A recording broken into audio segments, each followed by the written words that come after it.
ಸ್ನೇಹಿತರೆ ಮತ್ತು ಸ್ನೇಹಿತೆಯರೇ, ಜೀವನ ಅನ್ನೋದು ಕನ್ನಡಿ ತರಹ. ನೀವು ಅದನ್ನ ನೋಡಿ ನಕ್ಕಿದ್ರೆ ಅದು ನಿಮ್ಮನ್ನ ನೋಡಿ ನಗುತ್ತೆ. ನೀವು ಅದನ್ನ ನೋಡಿ ಅತ್ರೆ ಅದು ನಿಮ್ಮನ್ನ ನೋಡಿ ಅಳುತ್ತಂತೆ. ಇನ್ನು ಸದ್ಯಕ್ಕೆ ನಾನು ಈ ಮಾತನ್ನು ಹೇಳಲು ಕಾರಣ ಕನ್ನಡದ ಸುಪ್ರಸಿದ್ಧ ನಟಿ ಸಂಜನಾ ಗರ್ಲಾನಿ.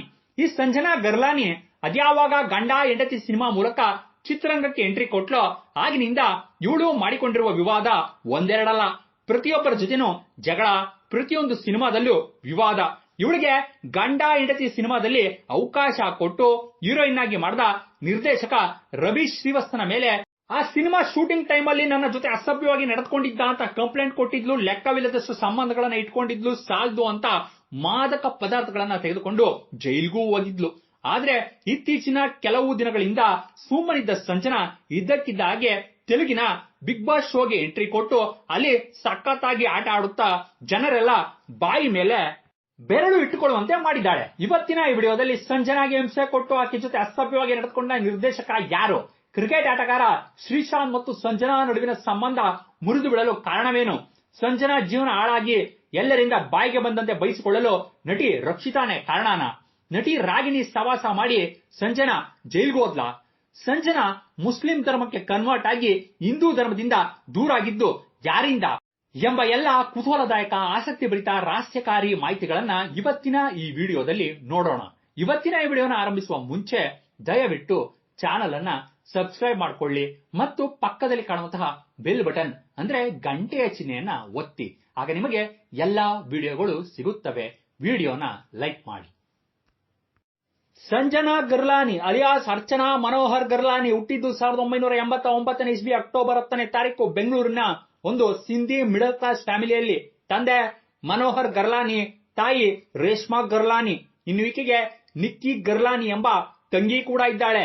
ಇನ್ನು ಈಕೆ ತಂದೆ ಪಂಜಾಬ್ಗೆ ಸೇರಿದವರಾಗಿದ್ದು ವ್ಯಾಪಾರದ ನಿಮಿತ್ತವಾಗಿ ಪಂಜಾಬ್ನಿಂದ ಬೆಂಗಳೂರಿಗೆ ಬಂದು ಇಲ್ಲೇ ಸೆಟಲ್ ಆಗಿ ಆನಂತರ ಜೀವನ ನಡೆಸಲು ಬಟ್ಟೆ ಬಿಸ್ನೆಸ್ ನ ಆರಂಭಿಸಿ ಟೆಕ್ಸ್ಟೈಲ್ಸ್ ಗಳನ್ನ ಇಂಪೋರ್ಟ್ ಮತ್ತು ಎಕ್ಸ್ಪೋರ್ಟ್ ಮಾಡುತ್ತಾ ತಮ್ಮ ಕುಟುಂಬಕ್ಕೆ ಯಾವುದೇ ರೀತಿಯ ಕೊರತೆನೂ ಇಲ್ಲದ ಹಾಗೆ ನೋಡಿಕೊಂಡ್ರೆ ಈಕೆ ತಾಯಿ ಮಾತ್ರ ಹೌಸ್ ವೈಫ್ ಆಗಿದ್ದು ಮನೆಯಲ್ಲೇ ಇದ್ದು ತಮ್ಮ ಗಂಡ ಮತ್ತು ಮಕ್ಕಳನ್ನ ನೋಡ್ಕೋತಾ ಇದ್ರು.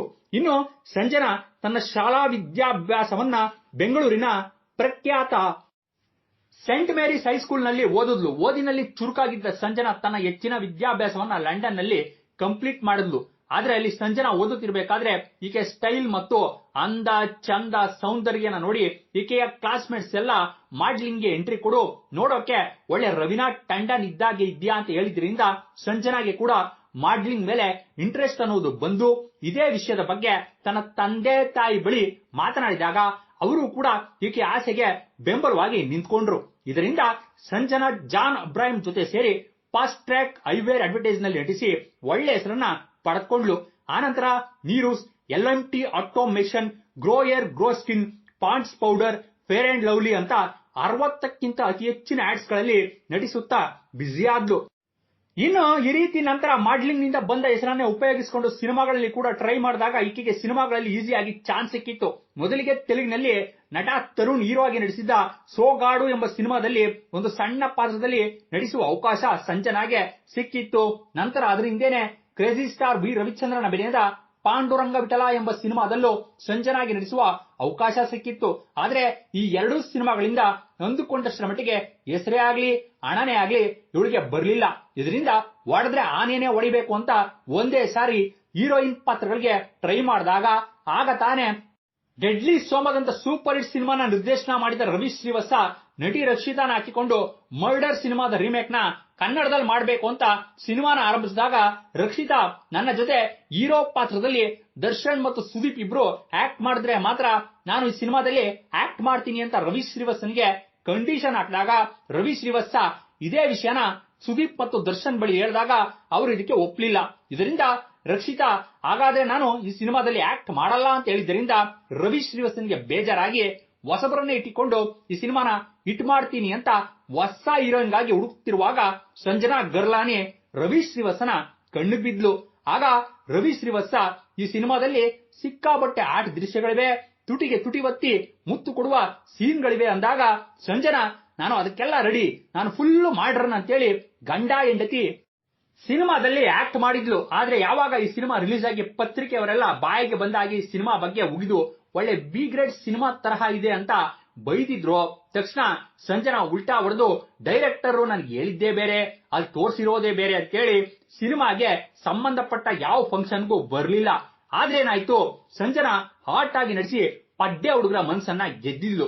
ಇದರಿಂದ ಒಂದರ ಹಿಂದೆ ಒಂದರಂತೆ jackpot, Arjuna, Varasdara, autograph please ಅಂತ ಸಿನಿಮಾಗಳಲ್ಲಿ ನಟಿಸುವ ಅವಕಾಶ ಸಿಕ್ಕಿ ಫುಲ್ ಫೇಮಸ್ ಆಗಿ ತೆಲುಗು ಚಿತ್ರರಂಗಕ್ಕೆ ಕೂಡ ಎಂಟ್ರಿ ಕೊಟ್ಟು ತ್ರಿಷಾ ತಂಗಿಯಾಗಿ ಒಂದೇ ಸಾರಿ ಪುರಿ ಜಗನ್ನಾಥ್ ನಿರ್ದೇಶನದಲ್ಲಿ ಬುಜ್ಜಿಗಾಡು ಎಂಬ ಸಿನಿಮಾದಲ್ಲಿ ನಟಿಸಿದ್ಲು. ಇನ್ನು ಈ ಬುಜ್ಜಿಗಾಡು ಶೂಟಿಂಗ್ ಸಮಯದಲ್ಲಿ ಸಂಜನಾ ಪುರಿ ಜಗನ್ನಾಥ್ಗೂ ಹತ್ರ ಆಗಿ ಪೂರಿ ಜೊತೆ ಒಳ್ಳೆ ಸಂಬಂಧವನ್ನ ಇಟ್ಕೊಂಡಿದ್ಲು. ಆದ್ರೆ ಈ ಸಿನಿಮಾ ರಿಲೀಸ್ ಆಗಿ ಅಟ್ಟರ್ ಫ್ಲಾಪ್ ಆಗಿದ್ದರಿಂದ ಪೂರಿ ಮತ್ತು ಸಂಜನಾ ನಡುವಿನ ಸಂಬಂಧ ಮುರಿದು ಬಿದ್ದಿತ್ತು.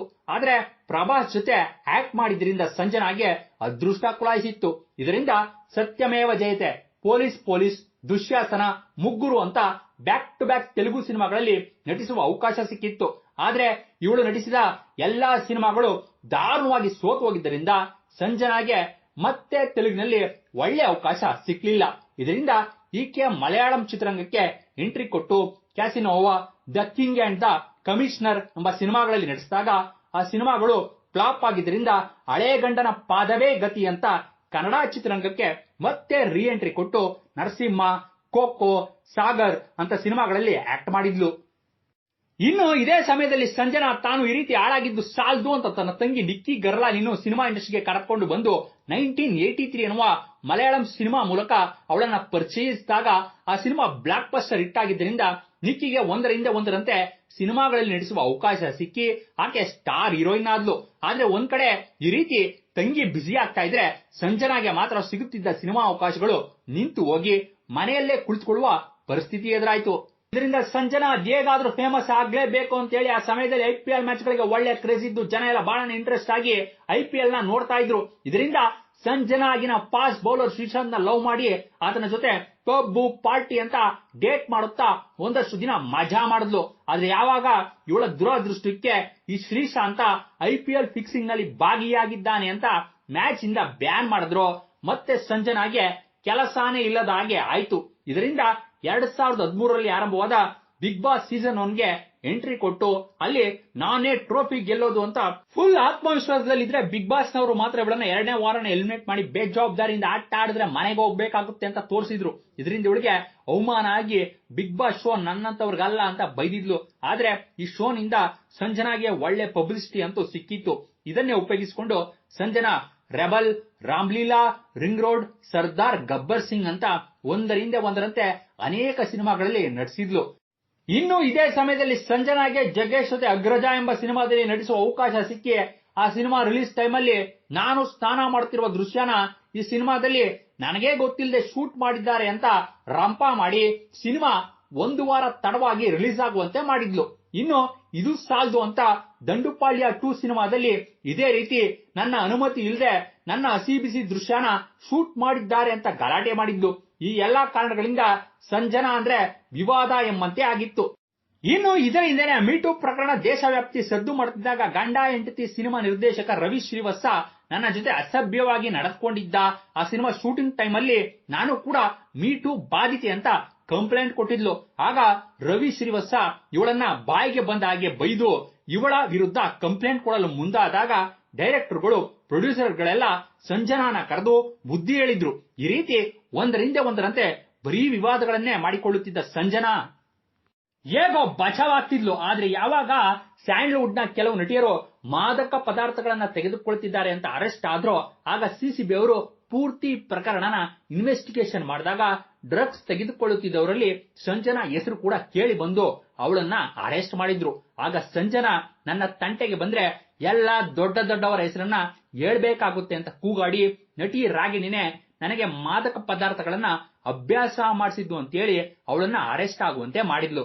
ಆದ್ರೆ ಪೊಲೀಸರು ಮಾತ್ರ ಸಂಜನಾ ಇಂದ ಬಲವಂತವಾಗಿ ಬ್ಲಡ್ ಟೆಸ್ಟ್ ಮಾಡಿಸಿದಾಗ ಅವಳು ಡ್ರಗ್ಸ್ ತೆಗೆದುಕೊಂಡಿರೋದು ಪ್ರೂವ್ ಆಗಿತ್ತು. ಇದರಿಂದ ಕೋರ್ಟ್ 3 ತಿಂಗಳು ಇವಳಿಗೆ ಶಿಕ್ಷೆ ಕೂಡ ಕೊಟ್ಟಿತ್ತು. ಇನ್ನು ಈ ರೀತಿ ಇವಳು ದುಃಖದಲ್ಲಿ ಇದ್ದ ಸಮಯದಲ್ಲೇ ಇವಳಿಗೆ ಕಾರ್ಡಿಯೋ ಸ್ಪೆಷಲಿಸ್ಟ್ ಅಂದ್ರೆ ಹೃದಯ ರೋಗಗಳ ತಜ್ಞರಾದ ಅಜೀಜ್ ಪಾಷಾ ಜೊತೆ ಸೀಕ್ರೆಟ್ ಆಗಿ ಮದುವೆ ಆಗಿದೆ.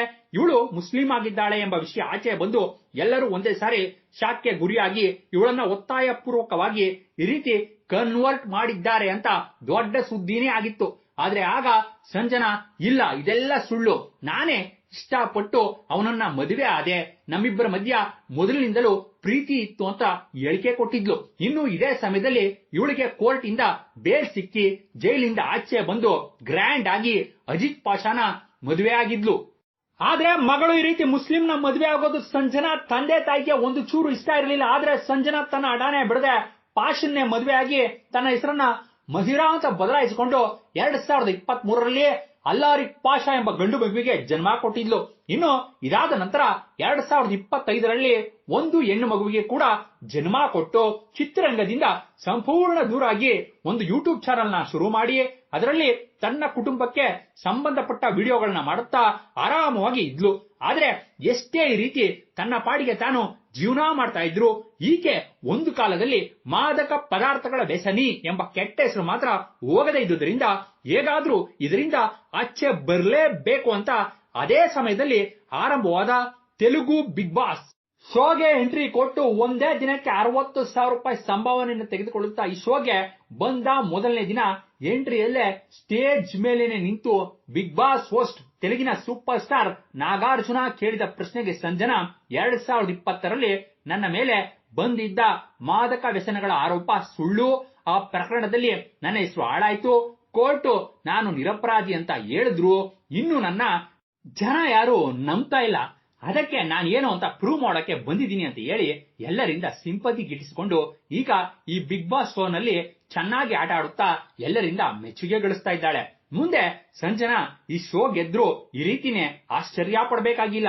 ಒಟ್ಟಾರೆಯಾಗಿ ಹೇಳ್ಬೇಕು ಅಂದ್ರೆ ಜೀವನ ಅನ್ನೋದು ಎಲ್ಲರಿಗೂ ಒಂದು ಚಾನ್ಸ್ ಕೊಡುತ್ತೆ. ಅದೇ ರೀತಿ ಸಂಜನಾಗೂ ಕೊಡ್ಲಿ ಅಂತ ಹೇಳುತ್ತಾ ಸಂಜನಾಗೆ ಇನ್ನು ಮುಂದೆ ಆದ್ರೂ ಒಳ್ಳೆ ಹೆಸರು ಬರಲಿ ಅಂತ ಆಶಿಸುತ್ತಾ ಇಂತಹ ಸಂಜನಾ ಬಗ್ಗೆ ನಿಮ್ಮ ಅಭಿಪ್ರಾಯಗಳನ್ನ ಕಮೆಂಟ್ ರೂಪದಲ್ಲಿ ತಿಳಿಸಿ ಅಂತ ಹೇಳುತ್ತಾ ದಯವಿಟ್ಟು ಚಾನಲ್ ಅನ್ನ ಸಬ್ಸ್ಕ್ರೈಬ್ ಮಾಡ್ಕೊಳ್ಳಿ ಮತ್ತು ವಿಡಿಯೋನ ಲೈಕ್ ಮಾಡಿ. ಧನ್ಯವಾದಗಳು.